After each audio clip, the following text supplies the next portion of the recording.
question de certains obstacles. C'est de ça que nous allons parler ce matin. Nous allons parler d'obstacles.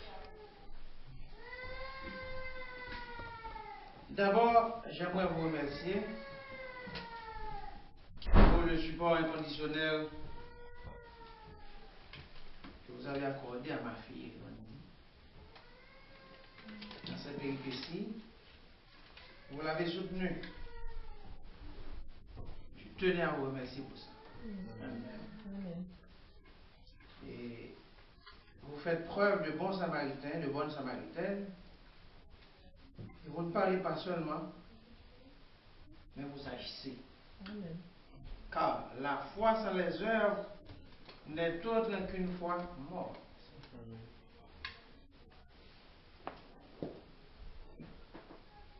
Bonne année à ceux dont je vais Bonne année. Bonne année, vraiment. Je suis content d'être ici ce matin.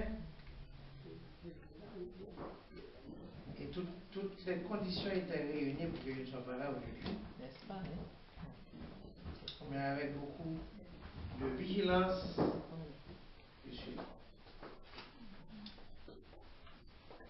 À travers les différentes lectures faites, nous allons essayer de dégager avec vous certaines vérités bibliques. Et nous allons pointer du doigt aussi tous les obstacles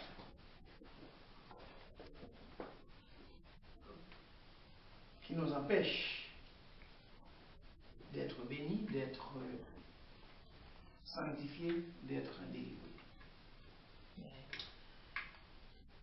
Mais bien aimés dans le Seigneur, vous n'êtes pas sans savoir et vous savez mieux que moi que la vie est remplie de surprises. En effet, il y a des choses qui arrivent auxquelles on ne s'y attendait même pas. Exemple, révocation au travail, mort accidentelle, n'est-ce pas? Mort subite. Vous étiez au travail, vous arrivez à la maison, vous trouvez votre femme ou votre mari en pleine séance d'Adam et Ève. Ce sont des surprises désagréables. Vous voulez aller en Haïti, n'est-ce pas? Et dès votre arrivée, les kidnappeurs vous ont enlevés. Ce sont des surprises désagréables. Des surprises auxquelles personne ne s'attendait. Mais face à toutes ces surprises, face à tous ces obstacles, il y a quelqu'un qui est là. Il n'est autre que Jésus. Il est là dans toutes les circonstances. Il est là partout où nous nous rendons pour nous supporter, pour nous délivrer, pour nous empêcher d'être pris au piège. Dans Genèse, chapitre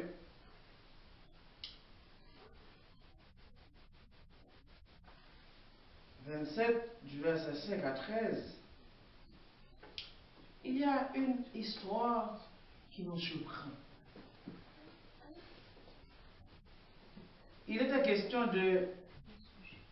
d'un fils d'Ésaü qui devrait être béni par son père et qui devrait être l'homme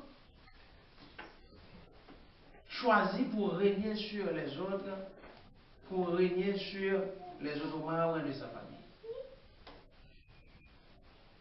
Mais il était question d'un obstacle. Qui lui servait d'obstacle? C'était son frère, Jacob, avec la complicité de sa mère. Ce n'est pas des choses auxquelles on s'attendait. Une mère qui se complote contre son fils. Un frère qui, avec beaucoup d'acharnement, vole non seulement le droit d'aînesse de son frère, mais aussi les bénédictions qui lui étaient destinées. Ça arrive. C'était arrivé une fois, est-ce que ça cesse d'être le cas? Non. Jusqu'à nos jours, les frères, les sœurs qui prient avec vous, en attendant l'arrivée de la bénédiction, mais dès son arrivée, ça change. Il va changer de comportement.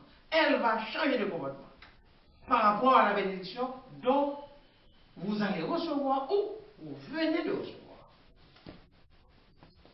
Mais quand cela arrive, mes frères et sœurs, il ne faut pas être surpris.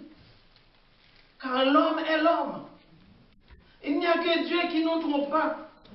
Il n'y a que Dieu qui peut aller avec nous jusqu'au bout. Il n'y a que Dieu à qui nous devons nous confier. En toutes choses, en tout temps et en tout lieu. Je ne sais pas à qui vous vous confiez. Si vous vous confiez à Dieu, vous faites bien. Vous avez bien agi. Mais si c'est à l'homme que vous vous confiez, tôt ou tard, vous allez être déçus. Car l'homme, il nous réserve la déception, l'humiliation, le mépris. Mais Dieu, quand il est avec nous, et quand nous sommes attachés à lui, il est toujours prêt pour nous bénir, nous délivrer, nous sanctifier.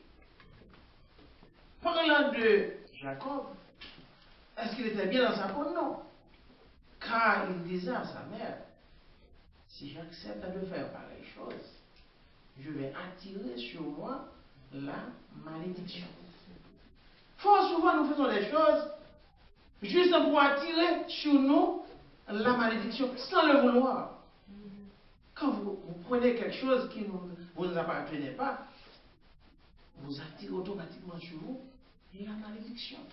Et quel était le lot de misère de Jacob? Après avoir reçu des bénédictions qui n'étaient pas les siennes, il était obligé de laisser la maison, de partir, d'aller loin de la maison de son père, loin de son frère. Et souvent, en fonction de ce que nous disons sur le dos de nos frères et sœurs, ça nous empêche d'être en communion avec eux. Car après avoir commis un acte, nous avons comme un pressentiment que le frère en question ou la sœur en question va le savoir. Et par rapport à tout ça, c'est la fuite involontaire, c'est l'indifférence qui s'établit. Mais qui est à la base de tout ça? C'est l'ennemi. Notre ennemi commun, qui n'est autre que le diable. Il peut se servir de nos femmes, de nos maris, de nos enfants, de nos amis, pour nous attaquer. C'est vrai ou c'est pas vrai? Yeah. C'est vrai. Car Satan, le diable, a passé à travers la mère de Jacob pour le mettre en difficulté. Il se servait de son frère pour l'accabler. Car quand vous êtes en colère, vous n'êtes pas en accord avec Dieu, n'est-ce pas? Non. Est-ce que Jacob était content? Non. Est-ce que Rebecca avait bien agi? Non. Mais tout ceci n'était autre que l'œuvre du diable. Il y a toujours des obstacles sur notre voie. Il y en avait, il y en a et il y en aura. C'est à nous d'être en vigilant, mes frères et sœurs, pour pouvoir les identifier. Tel est notre sujet de ce matin. Soyez capables d'identifier les obstacles. Car si vous n'êtes pas capable de les identifier, vous allez être pris au piège. Car vous ne savez pas. Pour Bartimée, il y avait un grand obstacle. C'était quoi? C'était la foule. On va lire ensemble, on va regarder ensemble dans Marc 10, verset 46 à 53. Marc 10, versets 46 à 50. Ils arrivèrent à Jéricho. Ce sont les disciples et Jésus. Ils arrivèrent à Jéricho, et lorsque Jésus en sortit avec ses disciples et une assez grande foule, le fils de Timée, Timée, mendiant, aveugle, il avait tout pour lui. Non seulement qu'il était mendiant, il était aussi aveugle. Deux obstacles majeurs. Mendiant, c'est quelqu'un qui n'est pas sociable. Il est là, c'est quelqu'un qui vit en marge de la société. C'est un mendiant. On le traite de mépris. Comme vous qui n'avez rien au sein de l'église, vous êtes maltraité, mal vu, méprisé, car vous n'êtes pas capable de donner assez. Des fois, vous vous gênez de vous présenter à l'église, n'ayant rien à donner. Prenez courage. Venez, même quand vous n'avez rien.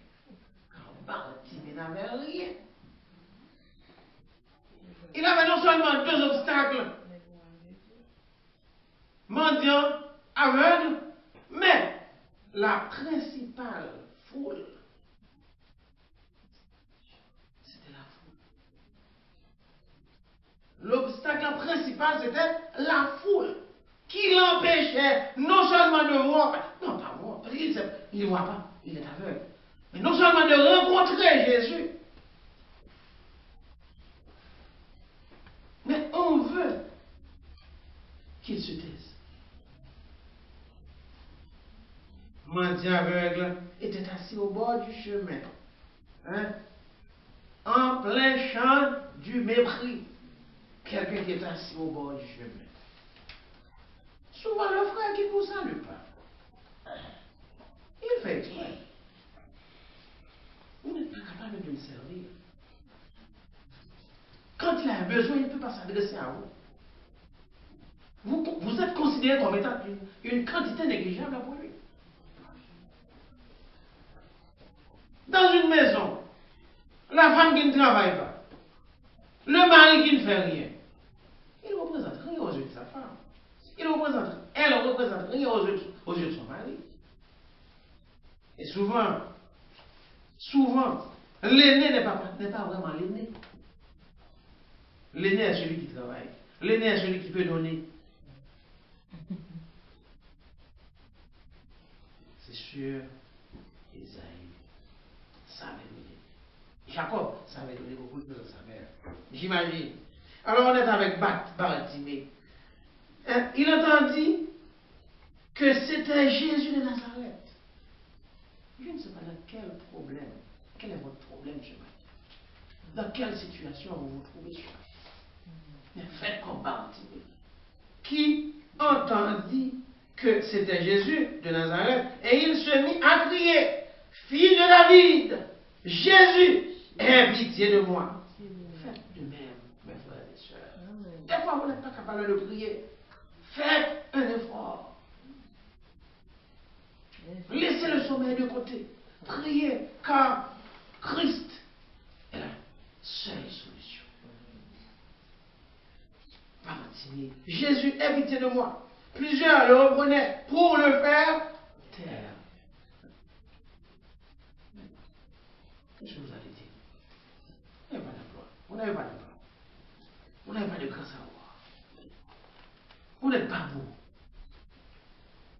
Qu'est-ce que vous allez dire? Vous êtes un mendiant. Vous êtes aveugle. Vous n'êtes pas utile pour la société. Mais il y a quelqu'un aux yeux de qui nous sommes très utiles. C'est Jésus. Il nous prend en considération. Il nous accepte tels que nous sommes. Il n'est jamais prêt à nous mépriser. Au contraire, prêt à nous guérir, à nous délivrer, à nous enlever dans la baraque, comme il l'a fait pour Bartimée, en dépit de la grande foule. Amen. Ça me fait rappeler de Socrate qui disait, j'ai la foule immense et je m'en écarte. faut se méfier de la foule, mes frères et sœurs. La foule est dangereuse. Comme vous voyez, si ce n'est pas pour une bonne cause, comme vous voyez des frères et sœurs se réunissent, s'ils ne parlent pas de Dieu, s'ils ne sont pas en train de planifier certaines choses et en rapport avec l'Église, il faut faire attention à ça. Il faut faire attention. Jésus ait pitié de moi. Mais il criait plus fort, beaucoup plus fort, fille de David, aie pitié de moi. Jésus s'arrête et dit, appelez-le. Ils appelèrent l'aveugle en lui disant, prends courage, lève-toi, il t'appelle. À remarquer, dans un premier temps, il n'y avait personne qui donnait secours. Mais c'est en fonction de quoi? Qu'il va être délivré. En fonction de sa vigilance, en fonction de sa persévérance. Pour ne pas dire sa ténacité. Nous, qui sommes chrétiens, nous devons être très tenaces. Quand nous savons ce que nous demandons est réel. Et nous savons que Dieu peut nous donner tout ce que nous voulons. Car il nous dit, il nous invite à frapper. Il nous invite à demander. Demandez, l'on vous donnera. Frappez, l'on vous ouvrira. Il est prêt. Il est prêt à ouvrir à celui qui frappe à la porte. Celui qui demande reçoit. Soyez pas découragés, mes frères et sœurs. Laissez les obstacles de côté, mais il faut être capable de les identifier. Soyez capable d'identifier vos obstacles. Car il y en a partout. J'en ai, vous en avez, nous en avons. Car si, pour Bartimée, les obstacles, comme aveugle, il était aveugle, il était mendiant, et il y avait la foule. Mais en fonction de ces trois obstacles, il avait rencontré Jésus. Je ne sais pas dans quelle situation vous vous trouvez. Je le répète. Je ne sais pas qu'est-ce qui représente votre foule ce matin. Mais s'il y a une foule, il faut vous en écarter pour pouvoir rencontrer Christ, qui est capable de vous bénir, de vous délivrer, de vous enlever dans l'impasse dont vous vous trouvez, mes frères et sœurs. Il y a quelque chose d'autre aussi. Pour la jeunesse, pour les jeunes d'aujourd'hui, il y a des obstacles. Et Timothée, et Paul, l'apôtre Paul les a bien décrits pour Timothée. Nous allons voir dans 2 Timothée. Qu'est-ce qu'il avait recommandé à son fils bien-aimé? Qu'est-ce qu'il avait recommandé à son fils bien-aimé? La première des choses, il faut fuir les passions de la jeunesse. Les passions de la jeunesse peuvent coûter toute une existence, toute une vie. Peut gâcher la vie des jeunes. La passion. Et dans la passion, on voit toutes sortes de choses. On voit le vol, on voit la drogue, on voit la sexualité, on voit la fornication, tout. C'est toute l'eau. Vous qui êtes jeunes, écoutez-moi s'il vous plaît. Vous qui êtes jeunes, mettez en pratique. Car il ne faut pas trop presser dans la vie.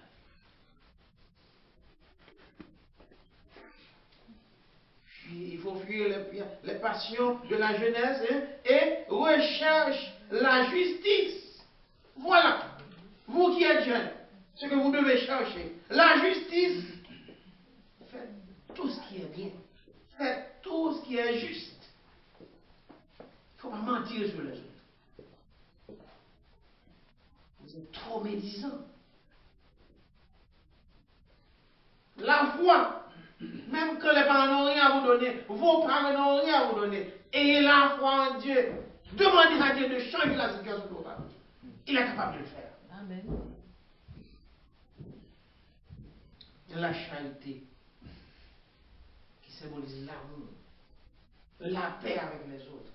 Il faut éviter les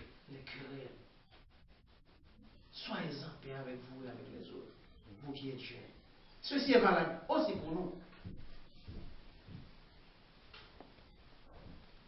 Avec eux qui invoquent le Seigneur. Un cœur pur. Repousse les discussions folles. Ne pas vous discuter pour rien. Et vous arrivez à la haine. Évitez tout ça, mes frères et sœurs. Vous qui êtes jeunes.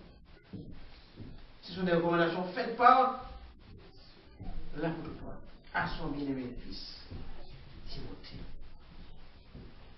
Il faut éviter des discussions folles et inutiles, sachant qu'elles font naître des querelles. À trop parler pour rien, vous allez susciter des querelles, des haines. Faites attention, mes frères et sœurs, au sein de vous, qu'il n'y ait pas tout ça, mais qu'il y ait l'amour, la paix, la patience et l'espérance.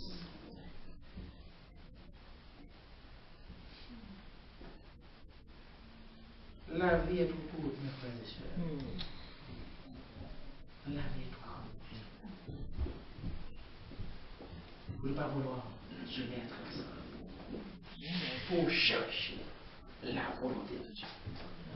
Car si vous cherchez premièrement le royaume et sa justice, les autres choses viendront par Jésus. Comme je vous avais dit, mes frères et sœurs, il va toujours avoir quelqu'un ou quelque chose qui vous empêche de recevoir la bénédiction. À l'instar de Rebecca, à l'instar de Jacob, qui empêchait Isaïe, à l'instar de la foule, à l'instar des circonstances de la vie. Si l'on prend le cas de Bartimée, il va toujours en avoir. Des gens qui vous méprisent, il va toujours en avoir ça. Mais soyez courageux, car Christ est là pour vous. Il est là pour moi. Il est là pour nous.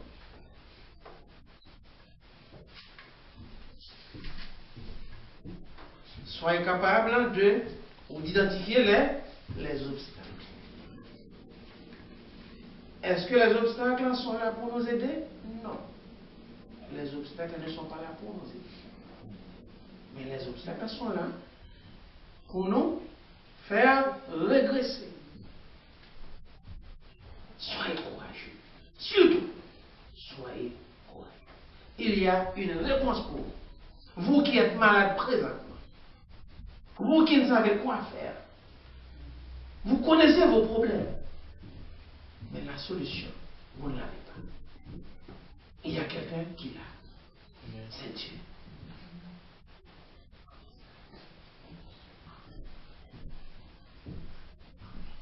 Ce matin,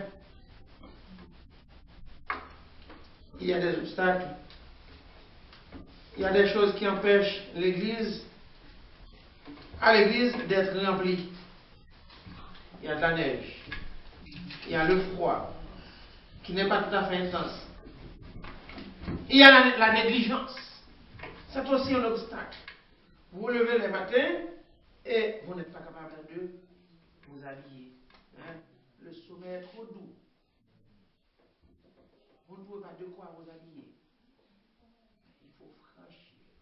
Il faut briser les obstacles qui vous empêchent d'être à l'heure, qui vous empêchent d'être là, qui vous empêchent d'être des vrais participants à tout ce qui se fait au sein de l'Église. Ne soyez pas là seulement pour critiquer. Ne soyez pas là seulement pour dire ce qui n'est pas bon, ce qui est mal fait. Mais soyez là pour participer. Car quand vous vous amusez à dire ce qui n'est pas bon, c'est vrai. Il y a des choses qui se font mal. Mais vous n'êtes pas là seulement pour les dire. Mais vous êtes là pour aider à les corriger. Amen. Car l'art, la critique est aisée, mais l'art est difficile. C'est plus facile de critiquer quelqu'un qui fait quelque chose que de le faire mieux à sa place. Amen.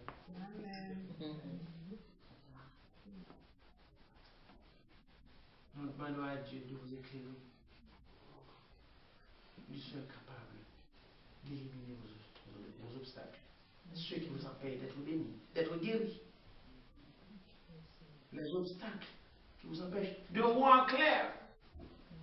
Vous êtes encore dans l'obscurité par rapport aux obstacles.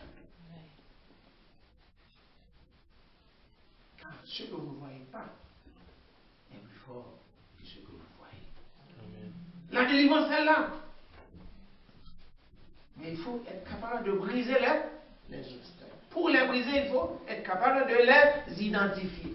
Et si vous arrivez à identifier vos obstacles, vous êtes prêts de la délivrance. Que le Seigneur vous bénisse. Amen.